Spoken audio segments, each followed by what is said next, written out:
Ya, sejumlah sekolah lalai atau tidak mencapai tahap finalisasi saat pengisian data. Hal ini menyebabkan ribuan siswa SMA di berbagai wilayah terancam gagal mengikuti ujian perguruan tinggi negeri. Dan untuk membahasnya, pemirsa telah bergabung bersama kami pemerhati pendidikan dan anak, Mbak Retno Listiarti. Selamat siang, Mbak Retno. Terima kasih Mbak Retno sudah berkenan bergabung bersama kami di Berita Satu Siang. Mbak Retno, miris begitu ya kalau kita lihat temuan ini begitu, di mana siswa kelas 12 terancam gagal karena pihak sekolah gagal mengisi data. Gimana pihak sekolah mempersulit anak didiknya untuk masuk ke perguruan tinggi? Daripada Anda seperti apa, Mbak Retno? Mbak Retno, kami belum bisa menangkap audio Anda, tampaknya masih di mute ya? Baik, ya.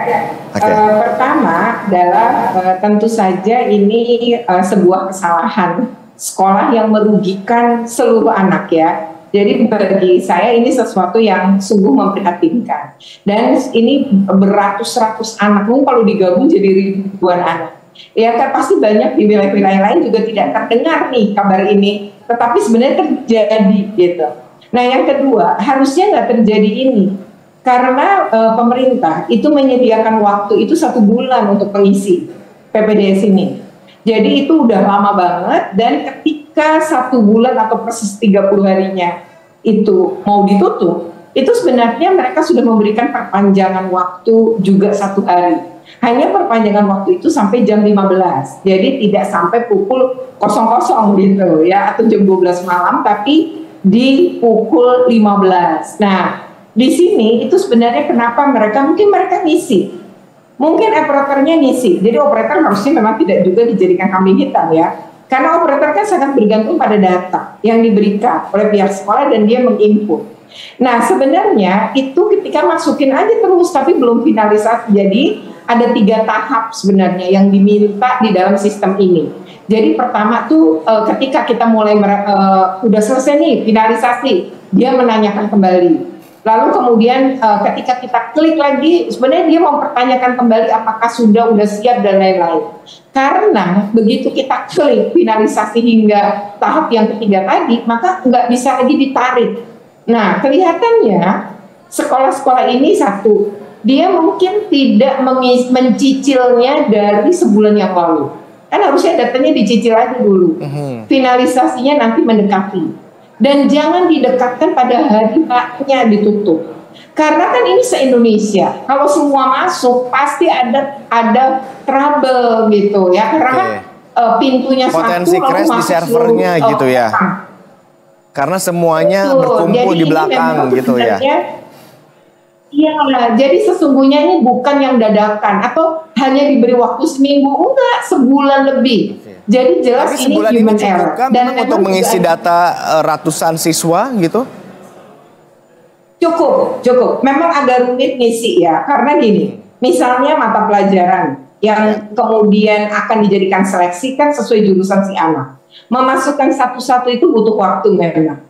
Jadi dan harusnya memang operator tidak sendiri. Biasanya di beberapa sekolah mereka tuh memasukkan datanya nggak satu operator, tapi beberapa orang akan memasukkan. Misalnya dari staf kurikulumnya atau wakil kurikulumnya itu mulai memasukkan. Jadi dibantu. Lalu akan ada yang mencoba melihat satu persatu ini udah benar belum datanya, itu akan ada. Nah lalu biasanya kalau sekolah itu betul-betul disiplin, dia kira-kira 5 hari sebelum ditutup, dia akan mencoba untuk sudah finalisasi, karena tahu pintu masuknya 1 gitu. Nah, sekolah-sekolah ini nampaknya tadi mungkin datanya tidak lengkap atau mengubah-ubah ya, bisa ada revisi dan lain-lain, sehingga tidak tepat waktu. Dan ketika limit, mereka tidak mengklik finalisasi tadi kan, sehingga semua data tidak terkirim.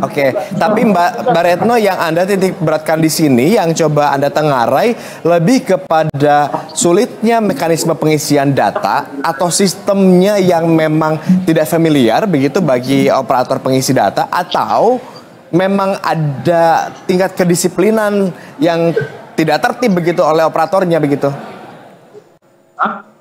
Saya menilai yang terakhir. Jadi ada kelalaian manusia di sini. Jadi bukan sekedar operator, tapi kan operator itu sangat bergantung pada pasukan datanya ya. Dia bagaimana mau menginput kalau datanya nggak ada di dia misalnya.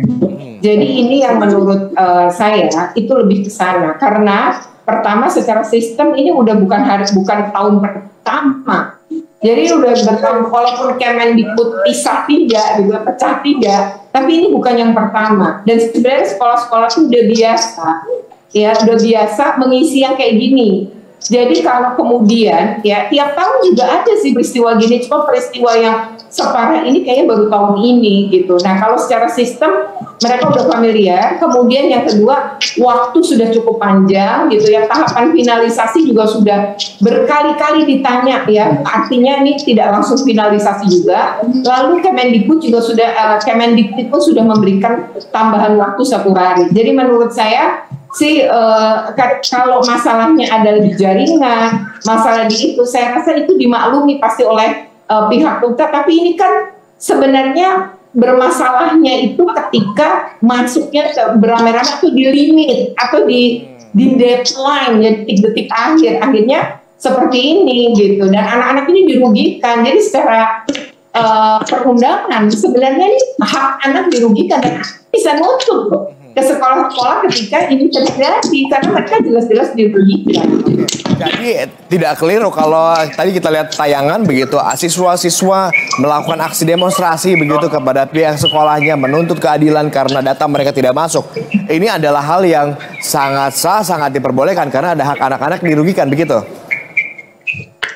Betul, mereka berhak untuk mengungkapkan itu, mereka berhak untuk menyatakan perasaannya, pikirannya, dan mereka juga berhak karena mereka orang yang dirugikan gitu. Jadi bagaimanapun ini sebenarnya pembelajaran, di mana ini harusnya diingatkan terus oleh dinas pendidikan misalnya. Lalu harusnya ada grup operator, ada grup wakil bidang kurikulum gitu. Kemudian dinas harusnya diingetin terus. Diingatkan dari waktu ingat ini ngisi PPDS kurang sekian hari, jadi terus diingatkan. Harusnya sih seperti itu gitu. Kemudian ini jadi pembelajaran, jangan sampai pulang karena ini kasihan betul anak-anak ini gitu. Betul hak mereka untuk masuk tanpa tes, harusnya walaupun mungkin ya tidak semua anak diterima udah pasti gitu, tapi kan mereka berhak mendaftar dan berkompetisi dulu. Tapi ini kan udah hilang jadi hak ini. Ya. Sangat disayangkan begitu ketika kita melihat ada begitu banyak potensi-potensi yang dimiliki oleh anak-anak tertentu begitu untuk bisa terjun masuk ke universitas dengan cara prestasi ini, tetapi kemudian harapan tersebut pupus gara-gara operator atau pihak sekolahnya lalai untuk mengisi data mereka. Terlebih lagi, Mbak Retno, ini terjadi tampaknya bukan tahun pertama. Kalau kita coba lihat tayangan sebelumnya, ada satu wawancara siswa yang menyebutkan bahwa tahun lalu pun sempat terjadi seperti ini begitu, ada keterlambatan. Mengapa ini tidak jadi catatan evaluasi? Kalau begitu, apa yang perlu kita perbaiki dalam hal ini begitu agar kejadian serupa tidak terjadi lagi di periode berikutnya? Ya, pertama saya bersyukur bahwa ini viral ya. Dengan viral ada sanksi sosial ini kepada pihak-pihak sekolah yang sudah terlambat atau abai atau lalai ya. Yang kedua, menurut saya ini harusnya dinas-dinas terkait. Kalau Kemendikbud itu sudah menghukum dengan cara nggak mau membuka. Walau banyak sekolah menurut mereka ini sudah bersurat, mereka tetap enggak. Mereka sesuai dengan waktu jadwal yang mereka sudah berikan. Menurut saya itu juga sanksi dari Kemendikbud, dan Kemendikbud tidak perlu memperpanjang biar ini jadi pembelajaran. Walaupun akhirnya anak-anak jadi korban. Yang ketiga, saya rasa sekolah untuk punya efek jerah. Nggak ada salahnya ini digugat sebenarnya ya. Anak-anak itu bisa menggugat secara perdata karena ada kerugian gitu, agar tidak terulang. Atau yang kalaupun ini adalah ribet lah kalau soal hukum ya orang tua mereka belum tentu mau. Tapi menurut saya dinas pendidikan wajib juga memberi sanksi administrasi. Oke, agar memberikan efek jerah. Terima kasih Mbak Retno sudah berbagi insight pada siang hari ini. Tentu harapan kita juga sama agar skema sistem pendidikan di negeri ini bisa lebih baik lagi. Juga tidak ada pihak-pihak yang dirugikan, termasuk potensi-potensi yang begitu luar biasa dimiliki oleh anak-anak kita. Selamat kembali beraktivitas Mbak Retno. Ya. Baik, terima kasih, selamat siang. Dan pemirsa, demikian diskusi kita bersama dengan pemerhati pendidikan dan anak Retno Listiarti. Kita